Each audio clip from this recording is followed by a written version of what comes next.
Assalamualaikum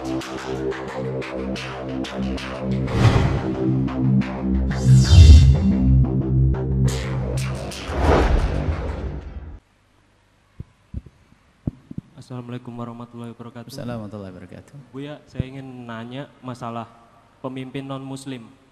Bagaimana cara kita menyikapi pemimpin non-muslim dan menurut syariat Islam itu seperti apa? Terima kasih. Baik Buya, sebelum ke jawaban, nampaknya untuk penanya kedua ada sangkut pautnya dengan pertanyaan di Facebook. Kita bacakan dulu pertanyaan dari Facebook. Ada sahabat kita Cipto dari Denpasar, Bali. Buya, saya seorang Kristiani, saya mau tanya, jika orang-orang muslim dipimpin oleh non-muslim, apa sanksinya? Apakah semua muslim di Bali harus pindah keluar Bali karena gubernur di Bali non-muslim? Kenapa para ulama Islam tidak menyatukan hati rakyat Indonesia, tapi malah digolong-golongkan dan dibeda-bedakan? Itu Buya. Terima kasih Buya atas nanti jawabannya. Wassalamualaikum warahmatullahi wabarakatuh. Dia Kristiani. Ya, Kristiani Buya. Memang kita ada Facebook yang ramai sekali. Bahkan dari luar Islam pun masuk ke Facebook kita untuk ikut mulai dari mengkritisi dan juga banyak. Di antaranya pertanyaan dari Bali tadi ya. Bali. Baik. Pemimpin non muslim. Ada dua pertanyaan yang seiring ya, Masya Allah. Kalau masalah pemimpin itu begini. Bagaimana memilih pemimpin non muslim? Seorang muslim memimpin pemimpin non muslim. Sekarang ini, supaya adil, orang Nasrani tolong dengar suara saya. Supaya adil, orang Islam dengar suara saya. Semua agama itu punya rambu-rambu. Punya rambu-rambu. Dan semua agama itu menyeru. Semua pemeluk agama akan menyeru kepada agamanya. Itu kaidah. Kalau ada orang muslim gak menyeru kepada agama Islam, dia kurang yakin dengan agamanya. Kalau seorang Nasrani tidak menyeru kepada agama Nasrani, itu kurang agamanya. Dia tidak beragama sebetulnya. Dan semua agama punya rambu-rambu. Rambu-rambu ada. Halal, haram, halal, haram, halal, haram. Boleh, tidak boleh, semua agama. Kalau agama tidak punya rambu-rambu halal, boleh dan tidak boleh, maka itu bukan agama lagi. Kalau agama tidak mengatakan ada yang halal, ada yang boleh, ada yang tidak boleh, maka bukan agama. Agama kan membawa peraturan. Kalau tidak membawa peraturan bukan agama. Terserah agama apa saja, apakah agama Islam, agama Yahudi, agama Nasrani, agama yang lain, ada rambu-rambu aturannya. Ini secara umum kita bicara. Kemudian ada rambu-rambu, termasuk di dalam urusan pemimpin. Umat Islam punya rambu-rambu. Di dalam masalah pemimpin, Al-Quran menjelaskan tentang masalah boleh tidaknya mengambil pemimpin seorang yang non-muslim di kalangan ahli Islam. Hal ini sangat masyhur, seperti halnya di kalangan seorang Kristen mengambil pemimpin selain orang Kristen juga sangat masyhur di kalangan mereka. Orang Kristen yang belajar ilmu kekristenan tentang kepemimpinan juga sangat jelas di kalangan mereka. Seperti halnya orang Islam di dalam masalah kepemimpinan ada juga sangat jelas. Tidak ada di dalam agama Kristen yang menganjurkan seorang Kristen memilih pemimpin yang Islam. Itu sudah jelas. Nggak usah berbohong agama manapun. Agama Yahudi pun demikian. Tidak ada agama Yahudi dalam komunitas Yahudi memerintahkan pengikutnya untuk mencari pemimpin yang Muslim atau Nasrani. Nggak ada. Pasti yang dipilih adalah pemimpin yang seagama dengan mereka. Ini kan sederhana kaidahnya. Umat Islam pun punya undang-undang bahwasanya jangan engkau mengambil pemimpin selain orang Islam. Apa yang beda di sini? Bukan suatu ketidakadilan. Itulah hakikat di dalam sebuah agama. Ya ayyuhalladzina amanu la tattakhidul yahuda wan nasara awliya. Jelas Al-Qur'an. Orang Yahudi pun juga punya hujah, orang Nasrani punya hujah, orang Hindu punya hujah. Mereka tidak pernah memerintahkan, misalnya, kaum Kristiani, kita adalah orang Kristen, apapun bentuknya kita harus memilih pemimpin seorang Muslim. Nggak ada begitu. Nggak ada itu. Ini cara berpikir yang adil, supaya jangan sampai dianggap ini diskriminasi, ini adalah menyebarkan permusuhan dan sebagainya. Anda baca adil, Anda seorang Kristen, wahai yang mendengar suara ini, Anda dengar dalam komunitas Nasrani di Vatikan sana, apakah pernah ada promosi untuk mengangkat seorang muslim jadi seorang pemimpin? Tidak ada. Dan itu bukan salah, kami tidak menganggap Anda salah karena Anda punya prinsip seperti itu. Dan orang Islam pun juga punya prinsip. Kami seorang muslim punya prinsip. Dalam Al-Quran, jangan kau angkat selain orang Islam untuk menjadi pemimpin. Ini kan prinsip. Dan hukumnya adalah haram bagi kami. Seperti Anda, wahai komunitas Nasrani, mengangkat orang muslim, haram bagi Anda. Cuman kadang fitnah dihembuskan dengan cara. Perbandingannya adalah misalnya, mohon maaf, mana yang lebih bagus, pemimpin muslim yang tidak adil dengan pemimpin kafir yang adil? Kita salah membuat perbandingan. Seandainya perbandingannya begini, saya seorang muslim, Anda seorang Nasrani, Anda boleh berkata dengan kalimat begini, Anda berkata begini, dan tentu Anda boleh milih, saya akan bicara adil. Sebab kadang-kadang ada mengomentari Facebook kami di saat mendengar omongan kami, rupanya dengan pandangan salah, pandangan picik. Sekarang saya aja bicara netral, hei orang Nasrani yang kemarin mendengar omongan kami dengan komentar yang sangat banyak. Coba, Anda seorang Nasrani, lalu Anda berkata, mana yang lebih bagus? Mana yang lebih bagus dan harus pilih antara pemimpin Nasrani yang adil dengan pemimpin muslim yang adil? Anda seorang Nasrani, Anda pilih mana? Anda pilih mana? Wahai orang Nasrani ini yang dengar, Anda orang Nasrani, pemimpin muslim yang adil dengan pemimpin Nasrani yang adil, Anda pilih mana wahai orang Nasrani? Tidak bisa saya, pasti Anda memilih seorang Nasrani yang adil. Itu kan perbandingan yang netral. Sama saya seorang muslim akan berkata, mana yang saya pilih, seorang pemimpin Nasrani yang adil dengan pemimpin muslim yang adil? Saya memilih pemimpin muslim yang adil. Ini kan adil. Cuman perbandingan yang adil, perbandingan fitnah.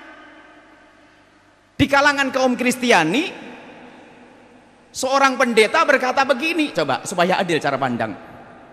Mana yang lebih kita pilih? Orang Nasrani, mohon maaf, saya akan baca dengan bahasa Nasrani dulu supaya nanti tidak memandang picik. Hei orang Nasrani, kaum Kristiani, coba apakah Anda bisa nerima perbandingan semacam ini? Wah, ini kaum Kristiani semuanya, semuanya pendetanya berkata, mana yang lebih penting, lebih perlu kita pilih, mana lebih bagus? Pemimpin seorang muslim yang adil dengan pemimpin Nasrani yang tidak adil. Anda jujur seorang Nasrani, Anda ngomong apa? Anda akan berkata, kita akan mencari pemimpin Nasrani yang adil. Begitu, karena perbandingan ini gak sah. Perbandingan ini tidak sah. Coba kita berpikir cerdas sedikit. Tadi bicara masalah cerdas akal, biar tidak gila lagi kita. Tadi bab ini bab gila tadi. Seorang muslim pun gak pantas seorang kiai memaparkan di kalangan kaum muslimin dengan pemaparan pemimpin Nasrani yang adil lebih bagus daripada pemimpin muslim yang tidak adil. Oh, bukan, perbandingannya begitu. Tugasmu mencari pemimpin muslim yang adil. Ini kan adil yang semacam ini. Cuman fitnah ini dikemas. Coba kalau direntet dari awal, mana ketidakadilan kami dalam mengeluarkan cetusan? Kami tidak, ini bukan mengolok dan mengejek, tidak. Semuanya punya prinsip. Makanya keputusannya jelas, seorang muslim haram mengangkat pemimpin seorang kafir.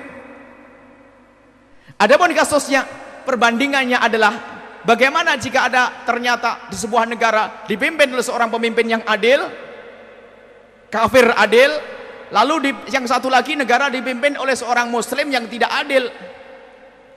Kita akan bertanya, ini kenyataan atau dalam harapan? Kalau kenyataan, ya kenyataannya adalah kenyataannya, misalnya pemimpin yang kafir yang tidak, pemimpin muslim yang tidak adil membuat kerusakan, pemimpin yang adil telah membuat ketentraman. Ini kalau dalam kenyataannya. Maka di sini perbincangannya adalah bukan masalah memilih, karena kenyataannya sudah terjadi. Sekarang yang akan kita bincangkan adalah sesuatu yang belum terjadi kok seperti kenyataan. Belum terjadi ini. Misalnya, masih di hadapan kita. Maka hadapan kita adalah jelas kaum muslimin hendaknya memilih pemimpin kaum muslimin. Dan mungkin kami sampaikan juga, Anda sebagai orang Nasrani, hak Anda untuk memilih Nasrani. Bahkan kalau Anda seorang Nasrani mengeluarkan fatwa seorang Nasrani haram memilih seorang muslim, tidak marah saya. Sedikit pelik, akan tapi begitulah keadilan dalam berpikir. Maka kami jelaskan bahasanya, wahai ahli iman, wahai ahli Islam, wahai para ustadz, keluarlah dari kepentingan pribadimu. Sekarang berbicara yang adil di hadapan umat atas nama kebenaran, dan Anda disaksikan, dilihat oleh Allah Subhanahu wa taala.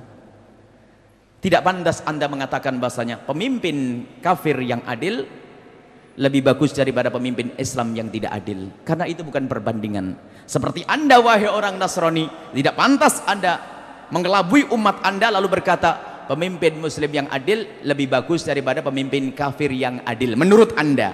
Yuk, pemimpin Nasrani yang tidak adil, pemimpin Nasrani yang tidak adil dengan pemimpin kafir yang pemimpin muslim yang adil, lebih bagus pemimpin muslim yang adil menurut Anda. Anda salah dalam hal ini. Kenapa? Anda keluar dari keyakinan Anda, dan tidak mungkin Anda seperti itu. Biarpun menurut kami adalah pemimpin muslim yang adil harus didahulukan. Jadi masalah perbandingan ini cuman waduh rame di Facebook, katanya saya mencaci dan sebagainya. Mana ada mencaci? Kalau dipotong waktu orang Nasrani, keputusan seorang Nasrani mengatakan kami seorang Nasrani harus mengangkat pemimpin seorang Nasrani, kalau muslim jangan, apakah itu merendahkan? Tidak. Anda punya prinsip, maka saya punya prinsip, umat Islam punya prinsip. Maka jelas hukum memilih seorang pemimpin yang tidak muslim hukumnya adalah haram. Hukum memilih seorang pemimpin yang tidak muslim adalah haram. Adapun perbandingan antara seorang pemimpin muslim yang tidak adil dengan orang kafir yang adil, ini bukan perbandingan yang sah. Jangan jadikan kalimat ini untuk menfitnah umat. Dengar lagi dari awal tadi, ini akan saya ulang. Ini waktunya pendek karena tanya jawab. Seperti ini. Jadi sudah jelas fatwanya bahasanya jangan seorang mukmin mengangkat seorang kafir menjadi pemimpin.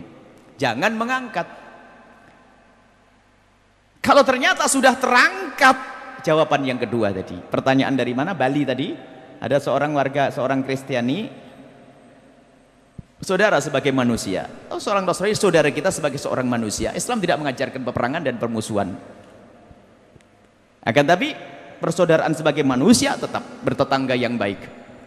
Ada seorang Nasrani yang bertanya, Anda bertanya kepada kami, bagaimana sikap seorang muslim, kalau tidak salah seperti itu, bagaimana seorang muslim itu di hadapan seorang pemimpin yang kafir? Warga tidak usah bicara tentang yang di Bali, langsung saja ke Amerika sana, kaum muslimin yang ada di Amerika. Baik. Berbicara tentang kenyataan beda di saat kita bicara tentang memilih. Warga muslim di Amerika atau warga muslim yang ada di Bali, maka tetap kaidahnya sama. Di dalam pemilihan Anda tidak boleh memilih pemimpin yang tidak Islam. Biarpun pada kenyataannya Anda kalah, apakah harus keluar dari Bali? Oh bukan, tidak semacam itu. Tetap kita membantu untuk melancarkan program kebenaran dan kebaikan. Tapi tidak boleh kita mengatakan harus memilih orang kafir. Enggak, ini permasalahannya beda. Misalnya seorang gubernur yang kafir di sebuah provinsi, nah sudah jadi, apakah kita akan tinggalkan provinsi tersebut? Oh tidak. Kita memperjuangkan di kedepan hari harus kita mencari pemimpin yang muslim. Tapi masa perjalanan ini bagaimana Anda berjuang? Apa yang Anda bisa lakukan? Sebab hukum kan ada dibagi, hukum ada 3, ada hukum imamah, ada hukum qadha, ada hukum farad. Hukum farad, hukum pribadi. Maka Anda sibukkan untuk menyempurnakan hukum pribadi Anda, sholat yang benar dan sebagainya. Hukum qadha di antara kalian orang Islam, masalah jual beli dan seterusnya. Adapun hukum imamah, karena pemimpin Anda adalah bukan seorang muslim, lihat, kita harus patuh di situ. Kalau tidak kita akan dihukum. Gak boleh semenang-menang. Apalagi jika itu adalah sebuah hukum yang ada hubungannya dengan sesuatu yang disepakati oleh bangsa manusia, akhlak, kebersihan. Di Hong Kong bersih, di negeri kita yang paling jorok kan begitu. Di Singapura rapi. Lah berkenaan dengan kerapian ya harus patuh dong, karena itu tidak bertentangan dengan syariat Islam. Bahkan kebersihan wajib kita mendukung program kebersihan yang digalakkan oleh pemimpin non muslim. Yang tidak bertentangan dengan syariat wajib kita dukung. Karena apa? Itulah syariat Islam. Ini berbeda. Bicara tentang memilih, kita ngomong masalah memilih. Kalau ternyata mempunyai pemimpin yang Nasrani atau Yahudi atau seorang kafir pokoknya, maka program yang tidak bertentangan dengan syariat harus kita dukung. Karena apa? Itu untuk kemaslahatan umat, berkenaan dengan akhlak. Termasuk hukum-hukum yang sifatnya adalah kayak hukum rambu-rambu lalu lintas dan sebagainya, ini kan hukumnya polisi, wajib patuh karena ada kemaslahatannya. Kalau lampu hijau, lampu merah Anda langgar, tabrakan nanti, kan begitu. Nggak usah berkata nggak ada di dalam Al-Quran lampu merah, ente soal Al-Quran namanya. Sudah sesuai segala sesuatu yang sesuai dengan syariat Islam, ambil. Cuman masalah memilih pemimpin lain cerita. Saya tidak akan memilih dia, tapi dia kan jadi pemimpinmu. Iya, tapi saya tidak memilih dia. Terus bagaimana? Ya program yang sesuai dengan syariat akan saya dukung. Tapi kalau bersama-sama saya harus ke kuilnya dia, saya enggak, sorry, mohon maaf. Harus ada prinsip dong. Apakah harus keluar? Oh tidak, tidak harus keluar. Kecuali jika Anda sudah tidak bisa menegakkan agama Anda di situ, takut ternodai kehormatan Anda tidak bisa menjalankan agama dengan benar, Anda wajib keluar menjaga keselamatan akidah dan keimanan Anda. Tapi jika Anda punya kebebasan untuk beribadah di situ, termasuk di Amerika sana misalnya, anak-anak dari Amerika bebas beribadah, lakukan ibadah. Bahkan artinya punya kesempatan untuk berjuang, untuk menciptakan presiden, untuk menghadirkan presiden yang muslim, usaha. Di saat sudah jadi beda, Anda tetap menjalankan tugas-tugas Anda sebagai warga yang baik di negeri itu, di kampung tersebut. Mungkin ada pertanyaan besar, bolehkah kita kudeta? Awas, kudeta harus ada aturan dan ukurannya. Allah melarang kita bunuh diri. Kemampuanmu seperti apa melakukan itu semuanya? Sebab perubahan kepemimpinan itu untuk kemaslahatan. Jika ternyata menjadikan dirimu hancur, jangan berkata ini jihad, Anda menjerumuskan orang. Kalau ternyata pemimpin kita adalah ternyata pemimpin yang kafir atau gubernur kafir dan sebagainya, jalankan segala sesuatu yang ada maslahatnya untuk umat Nabi Muhammad sallallahu alaihi wasallam. Sampai di situ. Tapi ingat, jangan sekali-kali Anda menyerukan untuk memilih pemimpin yang kafir. Naudzubillah. Ini fitnah besar dan tidak diperkenankan. Tapi kalau sudah tulina dalam Imam Khatib Sirbini, kalau kita diuji dengan pemimpin yang kafir itu bagaimana? Diuji pemimpin yang kafir, jalankanlah syariat yang bisa Anda jalankan. Dan patuhilah segala sesuatu yang tidak bertentangan dengan syariatmu. Patuhilah segala sesuatu yang tidak ada bertentangan dengan syariatmu. Tapi kalau sesuatu yang bertentangan dengan syariatmu, la ta'ata li makhluqin fi maksiatil khaliq, tidak boleh patuh kepada siapapun kalau untuk menantang Allah Subhanahu wa taala. Ini satu. Kemudian saya kembalikan kepada pertanyaan yang pertama tadi. Anda jangan semuanya punya keyakinan dengan agamanya. Setiap agama akan menyeru kepada agamanya. Seorang muslim, saya akan menyeru kepada agama saya. Dan saya tidak akan berbohong kepada orang Nasrani. Kalau saya masuk komunitas Nasrani, Yahudi dan sebagainya, saya akan menyebarkan Islam karena saya punya keyakinan Islam akan membawa kemaslahatan. Maka saya wajib menyebarkan. Tidak usah saya tutup-tutupi. Saya punya keyakinan karena apa? Islam menghargai kemanusiaan. Islam menghargai tetangga yang kafir. Maka saya sebagai seorang muslim bisa, jika saya berada di komunitas yang tidak Islam, saya punya kewajiban menyebarkan agama saya dengan keindahan, dengan kelembutan, dengan cara yang diajarkan Nabi SAW, bukan dengan peperangan, tidak.